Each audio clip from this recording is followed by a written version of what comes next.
The day before the engagement, Zayn's first love stopped me outside the venue. She was wearing a striking red dress, a far cry from her usual frail appearance. She smiled with confidence and said, "If I do not want this engagement to happen, it will not. You do not believe me, Miss Sangza. Just wait and see." She was right. The next day, just before the ceremony, Zayn received word that she was having another depressive episode. He completely lost it, while guests were already arriving outside. He was in the makeup room, tearing off the tie that matched his black suit. Grabbing his car keys, he walked toward the door, pausing just long enough to say, "Sangza, I am sorry, I have to see her. I will explain everything to your grandfather when I return." I sat there, stunned, my makeup half done, my heart turned cold. I stepped in front of him, blocking the doorway. My voice trembled. "Zayn, if you walk out that door today, we are finished." My eyes were red as I added, "Do you even remember what today is, our engagement?" He frowned, irritated. "Sangza, enough. What does it matter which day we set? I already agreed to marry you. What else do you want? Do not forget, it was you who begged me for this engagement." His words struck me like a slap. I had begged him. So this was how he truly saw our engagement, the alliance between our families, all reduced to my desperation in his eyes. He did not want to argue further. All he cared about was reaching her. He pushed past me without hesitation, his assistant trailing closely behind. I nearly lost my balance, but the makeup artist and stylist caught me just in time. They exchanged glances, unsure what to say. "She is depressed. She needs him," I murmured. "One more time. I can bear it." The stylist hesitated, then gently asked, "Miss Sangza, would you like to change outfits?" I looked at the wedding dress that had been custom-made a year ago, hanging quietly in the corner, without hesitation. I nodded. "Change. The ceremony will proceed as planned." The guests waited for what felt like forever. Whispers began to spread among the crowd. Did Zayn really leave her again? Sangza is so shameless, still clinging to someone who does not love her. Lucy and Zayn are true love. Sangza just has an advantage. A wealthy grandfather. Without the Wen family, Zayn would not even look at her. I sneered when I heard this. Was it true love when, during the Fu family's financial crisis, she was the first to cut ties? Or is it true love now, when she suddenly reappears after my family poured everything into rescuing the Fu family? "Zayn, you cannot have it both ways and still pretend to be innocent." I picked up the microphone, lifting the hem of my elegant dress. I walked onto the stage. Without trying to sugarcoat anything, I addressed the room full of elders and guests. "Thank you all for taking time from your busy lives to attend what was supposed to be my engagement with Zayn. Our two families have been connected for generations, and Zayn and I grew up together. We were meant to walk into marriage with your blessings. But unfortunately, Zayn cannot forget Miss Lucy. He has chosen to go to her, even on this day, so I have chosen to let him go. I now declare the engagement between Zayn and me to be officially cancelled." The room erupted in chaos. Everyone began to whisper, trying to process what had just happened. Did Zayn really run off to find his ex on their engagement day? He must be out of his mind. I heard his grandfather never liked Sangza and only tolerated her for the alliance. Still, running off like that, is that how a man should behave? My grandfather was furious. He stood and pointed a trembling finger at Zayn's grandfather. "This is the grandson you raised. Do you think my granddaughter has no one else in this world to protect her?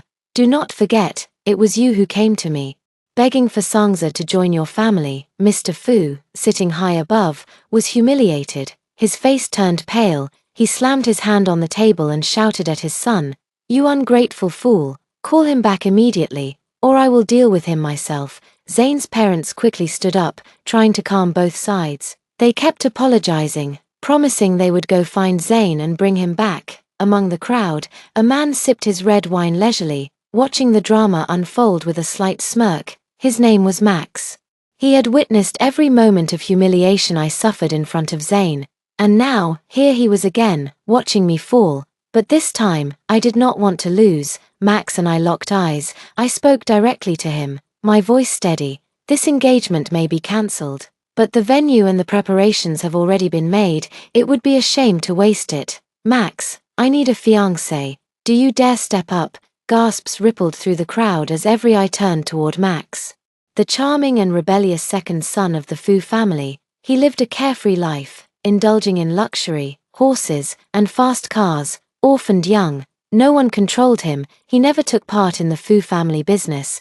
Zane may take pride in being the future heir, but I would prove to him that title could belong to anyone. Max raised his glass slightly, a smile curving at his lips. Under the dazzling lights, he stood up slowly. "Miss Sangza," he said, "your invitation is an honor." The usual cynicism in his face faded. With a composed expression, he walked toward the stage. The crowd parted silently. When he reached me, he extended his hand. Just like before, the host handed him a small velvet box. Max opened it, revealing the diamond ring, and with elegant fingers, he gently slipped it onto my middle finger. The entire process felt incredibly smooth, almost like it was guided by something sacred. After he put on the suit, his tall and striking figure moved closer to me, leaving me momentarily at a loss for words. Then, without warning, his arms wrapped around me. One hand gently cradled the back of my neck as he leaned in and kissed me. His kiss was tender but carried a firm resolve, completely unlike the casual, playful attitude he usually showed. It left me breathless, heart pounding from the intensity. Just then, a wave of wild cheers erupted around us, followed by champagne popping and streamers flying into the air. He leaned in, lips close to my ear. "Sangza, you should have chosen me a long time ago," he murmured, his voice low and teasing. "But it's not too late now." I caught a glint of mischievous joy in his eyes. Meanwhile, Zane's parents had been protesting non-stop. They were furious. After Zane's sister passed away, the old man had brought Max back into the family. Ever since then, they had been blocking his every step. And now, to their utter shock, Max was trying to steal his own brother's fiancée. Old Master Fu could no longer contain his rage. "Aren't you ashamed? After what Zane has done to our family, we are the ones who owe Sangza. If she chooses anyone in this family, it is our honor." My grandfather scoffed after hearing that and drove them away without even offering a meal. Those who had once backed Zane within the Fu family saw the tides shifting. At the engagement banquet, they quietly started switching sides and warming up to Max. Choosing Max was not a whim. On the day of our talk, I had laid everything out for him. If he fully cooperated with me to complete the joint projects between our families, I would help him gain the full support of the Fu family. My family works in pharmaceuticals, but I have always wanted to explore something different. Something fresh. I had a vision to create a health drink tailored to young people's tastes, and that was how our partnership with the Fu family began. But the people at Wen's group never believed in me. They were just waiting for me to fail. If I could successfully complete this collaboration, I could silence those conservative voices within the company, people who always looked down on me as just a young girl. Max's dark eyes studied my face carefully. I had no idea what he was thinking. I frowned at him, but he suddenly smiled, leaned in, and said softly, "Sangza, aren't we supposed to be planning a honeymoon now? We're not even married yet." I snapped. "Did you even hear anything I just said?" He gave a small shake of his head. He never got involved in family business affairs, so it would take him time to understand all this. I sighed and decided to help him. I was about to give him a lecture when his strong arms pulled me close, and by instinct, I pressed against his chest. His nose lightly brushed mine, his deep eyes locking onto me, drawing me in. Then he kissed me again. "Sangza, teach me," he said in a whisper. "I'll learn." "No," I said, pushing him away. I was only planning to use him, to get revenge on Zane, not to turn this into something real. But before I could finish the thought, his lips were on mine again, stealing my breath and leaving me dizzy. Suddenly, he scooped me up into his arms and carried me to the bedroom. I wrapped my arms around his neck and clung to him, trying not to fall. He laid me gently on the bed and knelt beside me, his breath warm on my skin. His eyes sparkled with mischief. "Sangza," he said, "the most ruthless way to get revenge on a man is to forget him completely." I looked into his eyes, thinking about what he said. Maybe he was right. We were adults. There was no need to play innocent anymore. I closed my eyes, prepared for him to continue, but he stopped, instead. He kissed my forehead gently. "But I'll wait," he said softly, "until you are truly ready." He pulled the blanket over me and tucked me in like a child. "You must be exhausted. Rest well." I opened one eye and gave him a playful kick under the blanket. He chuckled quietly. then grabbed another quilt and lay down beside me without making a fuss. 3 days passed before Zayn finally remembered that he had a fiancé. He called and asked when I would return to our home. That was hilarious. I was the one who bought the wedding house. I furnished every inch of it. He contributed nothing. Yet he had the nerve to ask me that. His voice sounded hollow and full of resentment. You took everything from the wedding house. Are you not planning to come back? You even took the bed. Do you expect me to sleep on the floor? He was mistaken. I did not take the bed. I sold everything. In fact, I sold the entire house. The agent barely had time to change the locks before it was gone. Wearing my sun hat, I took a slow sip of my drink and replied, "Go find your first love. Maybe you two can squeeze into the tiny bed in her rented place. And if she ends up in the hospital again," I added casually, "maybe this time you'll save her in time. If not, will the doctors laugh themselves silly seeing her all healed already, all these years, and she was still pulling the same pathetic stunts, no improvement at all." And yet, that fool Zayn kept falling for it every single time. Mentioning his first love always made Zayn furious, and sure enough, his voice rose again over the phone. "Why are you dragging her into our business?" he continued. "As for you and my brother, I am treating that like it is just a passing fling. I am busy and do not have time to come get you. If I give you a way out, you should take it. Do not come crying later when you run out of options." How ridiculous. Who gave him the right to act like he was doing me a favor, a way out for me, in his dreams? Especially not in a foreign land where I had already found my own path. Max snatched my phone and, in his usual lazy tone, replied, "Bro, she does not need a way out. You go enjoy your first love. I will take good care of Sangza." There was a pause on the other end of the line, then suddenly a string of curses erupted. Max calmly ended the call, wearing his usual relaxed smile. He shrugged and said lightly, "Your brother is really stingy. If it were me, I would only care about whether Sangza is happy." I rolled my eyes and told him to drop the act in front of me. His smile faded, and his gaze locked onto mine. Then, without warning, he pinched my chin, lowered his head, and kissed me. He did not let go until my legs were trembling. "All right," he said with a soft chuckle, "do not think about that man when you are with me. I get jealous." He reached out, pulled me into his arms, and said, "Come on, let us go flying." Before I could protest, he was already walking me toward the helicopter. We soared up to 3,000 meters, the sky vast above us, the sea and mountains sprawling below. At that moment, the world felt wide and boundless. All my worries, all the emotional entanglements, vanished in the wind. My heart, for once, was completely at peace. Maybe this was how I should have lived all along, free, unburdened. No longer clinging to a love that had worn me down. For years, I had lived in chains, physically and emotionally drained, feeling like a shadow of myself. Max, ever the charming and carefree young master of the Fu family, knew exactly how to make life feel like an adventure. We spent half a month abroad, trying something new every day, gliding, surfing, skydiving.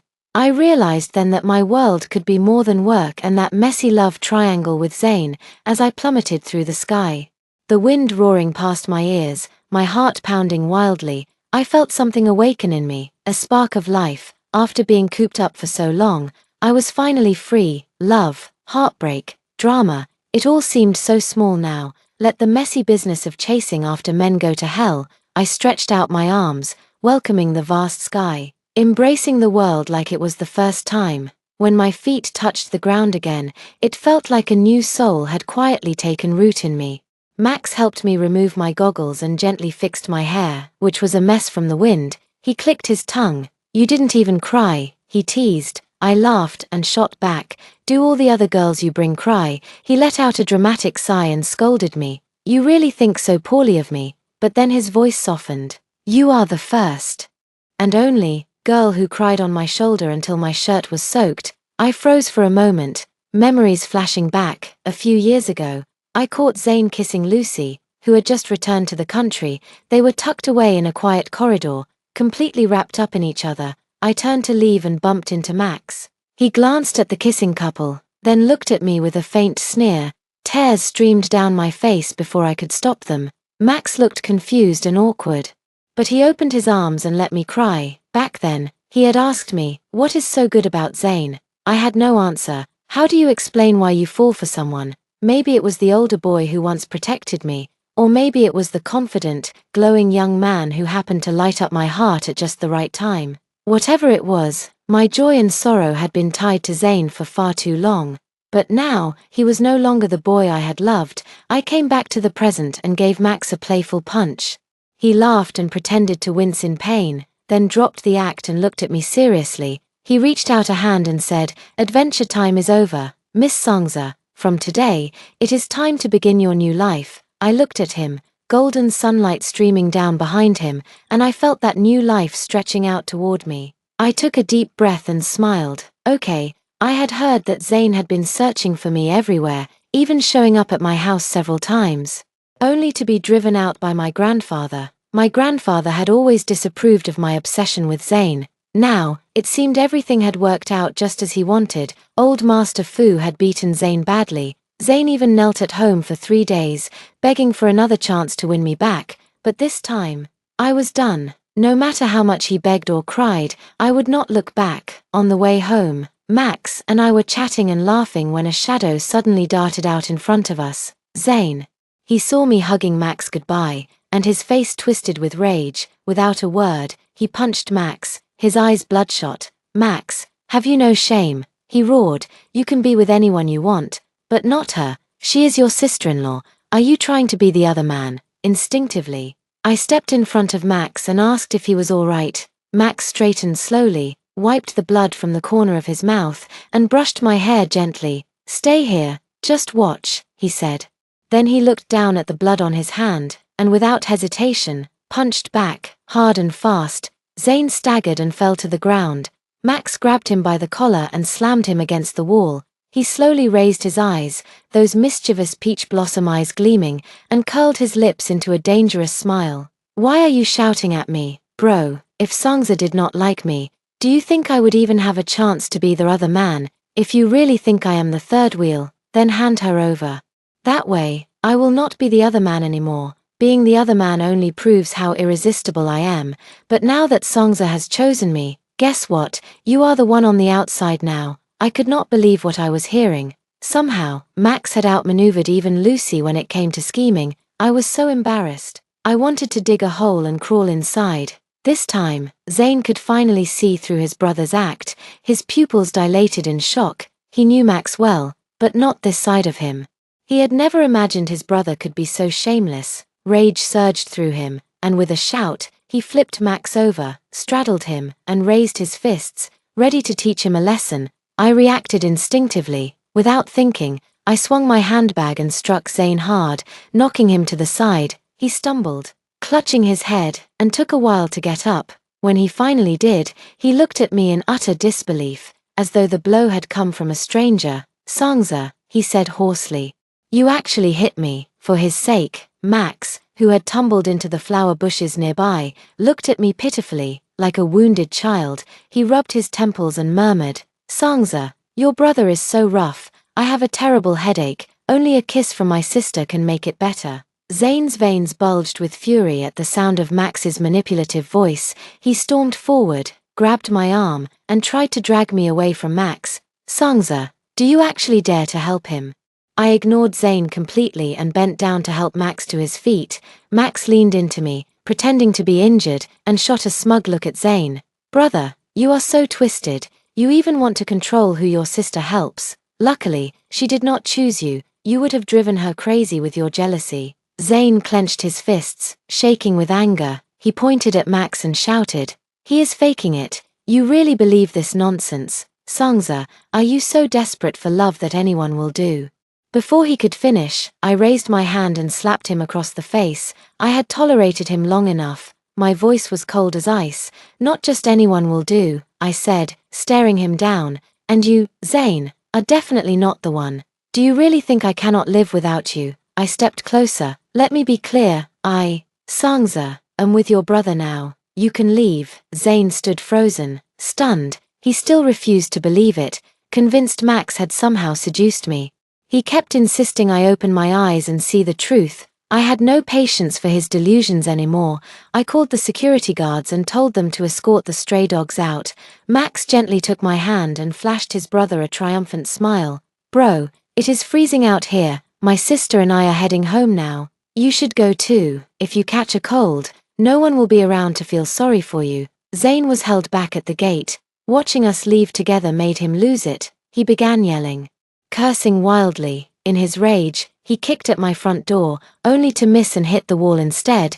He clutched his foot and collapsed to the ground, groaning in pain. Not long after, I made the decision to replace Zane as the liaison for the Fu Group project. I appointed Max in his place. Old Master Fu saw that I was determined to cut ties with Zane, and though he was reluctant, he had no choice but to agree. After all, my family had invested heavily to rescue the Fu Group during its most difficult time. He had to respect that. With Max stepping in, the project finally began to run smoothly. When Zane had been in charge, he constantly shot down my ideas before even trying, and when he did take action, the results were far from acceptable. His team treated me with little respect, and we had endless arguments. Max did not rely on the original team. He quickly gathered a new group, experienced, dependable, and highly efficient. They jumped into the work right away. I was impressed. Max's insight and decision-making abilities were far beyond what I had expected.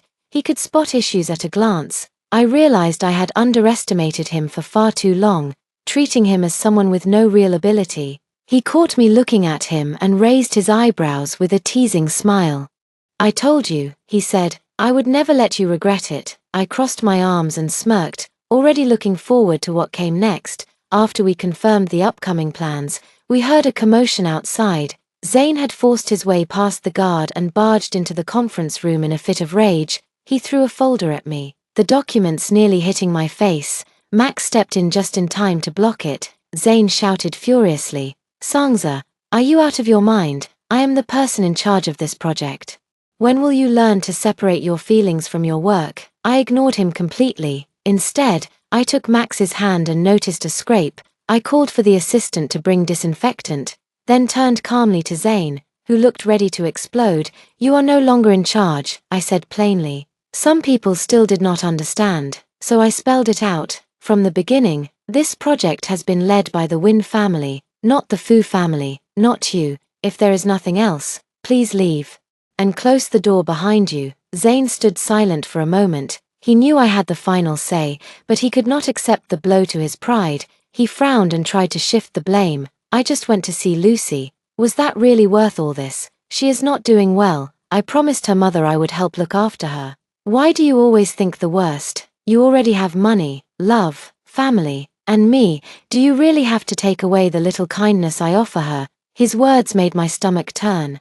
I sneered. "If I walked in on the two of you lying in bed, would you still say you were just talking under the blankets?" I took a step closer, lowering my voice, "And let me remind you, if it were not for you, Lucy would never have even known me. Whether she lives or dies now has nothing to do with me." "Zane, who do you think you are?" I said, my voice calm but cutting. "You are not even worth the effort it takes to argue. If you cannot give me the love I deserve, then please stay out of my life." Zane stood there, stunned. In the past, I might have rushed to defend myself, to prove I was not jealous of Lucy, but not anymore. My indifference caught him off guard, and he had no idea how to respond. Just then, Max leaned his head on my shoulder, pretending to feel faint. "A few days ago, my brother hit me," he said softly. "I still feel a little unwell. I was only trying to take care of my sister. I do not know why my brother took it the wrong way."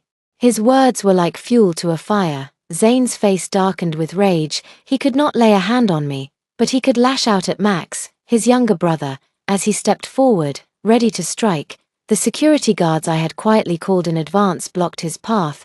With a calm wave, I reminded them, "From now on, no unauthorized person is allowed inside without approval." The guards moved quickly, pushing Zane back and escorting him out. For the first time, the proud young master of the Fu family was thrown out in front of a room full of people. His face burned with humiliation and fury. "Sangza," he shouted over his shoulder, "remember this. No matter what happens, the heir of the Fu family will never be an outsider. I offered you the title of Madame Fu, but you threw it away. Do not you dare regret this. I did not even flinch. I closed the door behind him and turned to the others in the room. Let us continue with the meeting, I said. Who regrets what? We will see in time. After that day, Zayn deliberately sabotaged the joint project we had been working on, but Max handled everything with quiet efficiency. Surprisingly, the once arrogant members of the Fu family respected Max deeply. The more I saw, the more I began to wonder. Was he pretending to be harmless all along to hide his true capabilities? There was no longer the previous project lead, who had kept delaying progress just to accommodate his first love or shift blame onto others. With him gone, the project moved swiftly. After months of hard work, our team finally launched the herbal health tea line. Our marketing campaign was a hit. We targeted young consumers, highlighting the tea's health benefits and leveraging online platforms to generate buzz. It went viral. Monthly revenue quickly exceeded 1 billion yuan, and our brand became a national sensation. At the celebration banquet, both my grandfather and old Master Fu were in attendance. They praised us for our courage and vision, saying it was time to let the younger generation lead. Zayn, however, did not show up. He claimed to be unwell, but I heard that he was so furious he smashed up his office. He had never imagined that the project he once dismissed would turn into such a massive success. The executives of the Wen Group no longer dared to look down on me simply because I was a woman. Their attitudes changed, and respect replaced their earlier doubts. When Max raised his glass to toast me, I returned the gesture with a smile. I invited him to join me in watching what would happen next. I always keep my word, I said. When I said I would help you take down the Fu family, I meant it, he smiled. And I always believe beautiful ladies. Zayn tried multiple times to sabotage our work again, but his own career began to crumble. He spent more time obsessing over Lucy and rushing to fix the chaos she caused than focusing on his responsibilities. As a result, several serious issues were left unattended, nearly leading to disaster. Old Master Fu said nothing, so Zayn assumed he still had the upper hand. After all, he was the legitimate grandson. He believed that no matter what Max did, he would always be the true heir. Watching his pitiful attempts from the sidelines, I could not help but scoff. I was genuinely thankful that I had seen through him early on. If I had stayed with someone so foolish and arrogant, I would have been dragged into his mess. After everything I had been through, I finally understood something important. More than love, what I needed was a partner, someone who shared my values, my goals, and who would fight by my side. I looked toward Max, who was chatting with business leaders at the gala. Maybe, just maybe, going with the flow would not be so bad after all. Then came the grand occasion, Mr. Fu's 80th birthday. The banquet was held on an enormous scale. 100 tables filled the venue, and luxury cars lined the entrance. People from all walks of life attended, dressed in their finest attire, offering gifts and congratulations. The whispers had already begun. Despite his age, Mr. Fu had not officially handed over control. Rumors suggested that tonight, he would finally name his successor. Last time, I had appeared beside Zayn. Tonight, I came with Max. It was bound to stir attention. Everyone was waiting to see what would unfold, especially after the engagement twist and the change of groom had rocked the social circles. Zayn arrived late. His first love, Lucy, was clinging to his arm, dressed in an eye-catching red gown with her hair tied elegantly high. She looked as if the entire party was held in her honor. Her eyes met mine with smug triumph. She was clearly waiting for the old man to make an announcement that would prove her victory and humiliate me in front of everyone. The crowd watched closely. The stage was set. It was only a matter of time before the final act began. Lucy could not help herself. With a smug smile, she glanced at Max standing beside me and said, "Miss Sangza, it seems you were never that fond of Zayn. Huh, changing your heart so quickly." Before I could respond, Max beat me to it. He casually swirled the red wine in his glass, giving her a bored glance. That same arrogant, indifferent attitude of his had not changed one bit, and neither had his sharp tongue. Well, Miss Lucy, still alive, weren't you on a critical condition notice just a while ago? Seems like someone got scammed by a terrible doctor. Better avoid that hospital next time, he said coolly. And didn't my brother give you money? Is that a knockoff dress you're wearing? You really chose the wrong person to provoke. Lucy turned bright red. her neck tense with anger. She wanted to fight back but did not dare. Everything he said was true. She lowered her voice and tried to act wronged, turning to Zane. Zane, I didn't do anything. You know me, over the years. Lucy had made quite a bit of money staying close to Zane, yet she always refused to buy anything authentic. I never understood it. In the past, she even wore the exact same dress as me to banquets, just to compete for attention. And every time, Zane would side with her, criticizing my taste and telling me to change into something else. This time was no different. Zane grabbed her wrist protectively and glared at the people around. Say what you want about me, but don't insult Lucy. She deserves respect. You all owe her an apology. Max and I shared a glance, both of us amused. I parted my lips and said softly, the dead deserve nothing, and neither do you. Zane's face darkened. Embarrassed and furious, he grabbed my arm and hissed, Sangza, if you don't apologize today, once I become chairman, I'll end every deal between the Fu family and the Win family. Before he could finish, I turned and kicked him hard in the knee, the one he had injured years ago. He dropped to the ground with a thud. Half kneeling behind me, Lucy screamed and shielded her stomach in panic. The crowd gasped, some covered their mouths, whispering. So this is the Sangza who was supposed to grovel for Zane's love. If no one were here, she might have beaten him to death. I always said, how could a real lady ever fancy a man like him? I stepped back, looking down at Zane and Lucy, and smiled, looking forward to it. Then I took Max's arm and walked away without another word. As we left, Max leaned close and whispered with a laugh, cool move. I raised my glass and tapped his lightly. Do not cross me again, I warned. Next time. It won't end with just a kick. At old Master Fu's birthday banquet, Zane dared not stir up trouble again. He glanced around at the distinguished guests and swallowed his pride. On stage, a performer was singing when Lucy suddenly appeared, singing a birthday song for the old man. Rumors had spread that she was pregnant, and the two planned to use this moment to gain his approval. They hoped that the prospect of a great-grandchild would make him overjoyed enough to welcome Lucy into the family and officially name Zane as his successor.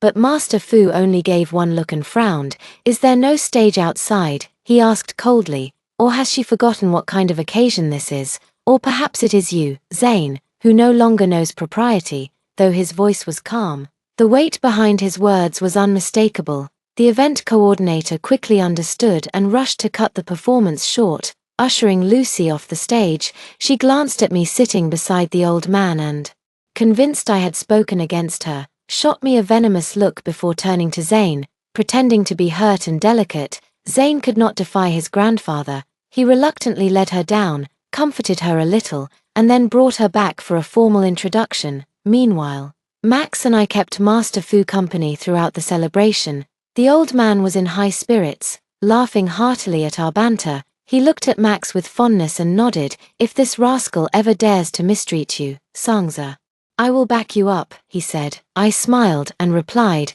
that won't happen. Max and I get along just fine, in business and in life.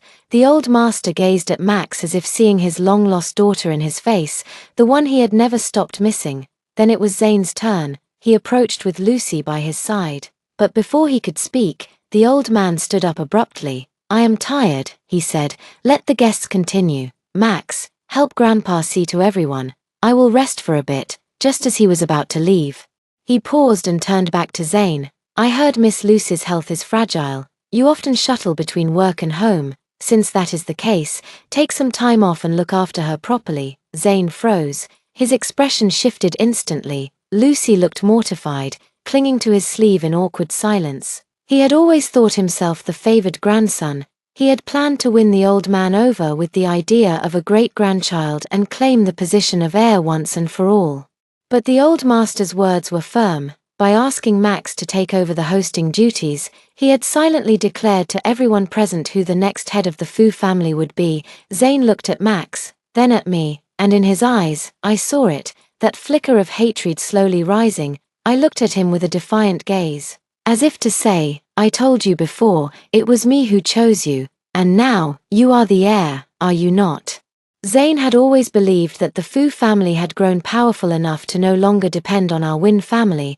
What he never realized was that years ago, my grandfather had agreed to support the Fu family under one condition, that whoever I, Songza, chose would be their rightful successor. This morning, my grandfather personally contacted Mr. Fu, reminding him not to forget that promise. Although the old Mr. Fu no longer held a position in the company, he was still clearly aware of everything happening behind the scenes, and I was sure he would weigh his options carefully for the long-term stability of the family business.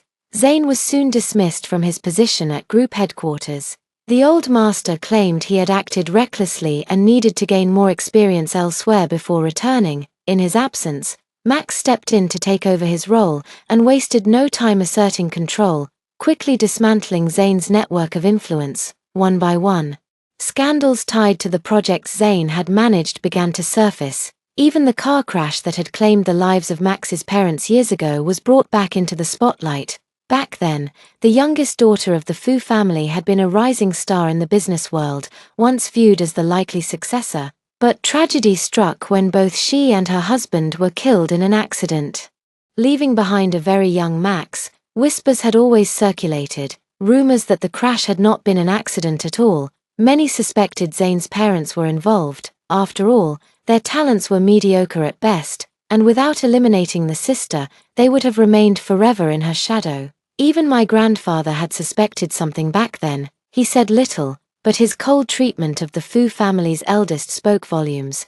I found myself worried. One evening at dinner, I cautioned Max, telling him not to act impulsively. People like Zane's family, I said, are scarier than ghosts. Max just smiled. Are you worried about me? Even at a time like that, he had the nerve to joke. I glared at him, pretending to be angry. He only chuckled, his laughter soft and warm. I'm really glad you care. Just then, the restaurant's violinist began to play. Max stood up and offered his hand to me. Miss Songza, may I have this dance? There was a playful glint in his eyes. His posture courteous and refined, it reminded me of a moment years ago, during a charity gala. Back then, Zane had insisted on dancing with my first love just to provoke me, humiliating me in front of the crowd. That night, it was Max who stepped forward to save me, dressed in a tailcoat. Tall and composed, he extended his hand with a faint, confident smile and effortlessly stole the spotlight from Lucy.